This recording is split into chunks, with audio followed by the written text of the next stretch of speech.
আজকে রয়েছি মানিকগঞ্জ সাটুরিয়া তিল্লি ইউনিয়ন এবং তিল্লি গ্রাম। এখানে সাদা কালো রঙের বিশাল আকারের একটি গাভী বিক্রি করা হবে। তো এই গাভীটির যে মালিক রয়েছে তার সঙ্গে আমি একটু কথা বলবো। তো ভাই, গাভী কি বিক্রি করবেন? বিক্রি করুম। ও আচ্ছা, এত সুন্দর গাভী বিক্রি করবেন? ও আচ্ছা আচ্ছা, আপনি গরু কেনা বেচার কাজই করেন? হ্যাঁ, কেনা বেচার কাজই করি। তো আপনার এই গাভীটি মানে কত হলে ছাড়বেন? আমি 295 রাইট দিয়ে দিছি। ও আচ্ছা আচ্ছা, মানে গাভীও তো ইনশাল্লাহ খুবই সুন্দর, খুব সুটান দেহর গাভী। এবং মোটামুটি এই গাভীটির দুধ কয় কেজি করে হবে? মোটামুটি 20-22 লিটার হবে।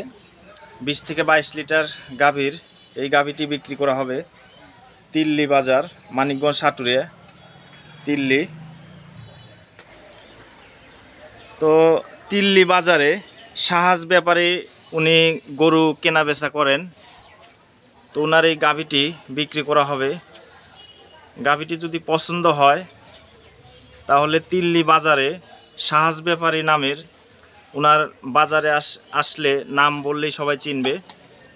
এবং গাভীটি কিন্তু খুবই সুন্দর এবং খুব সুন্দর ফিটনেস গাভীটির, আপনাদের ভালো করে দেখা দিচ্ছি। আর এই যে গাভীটির মালিক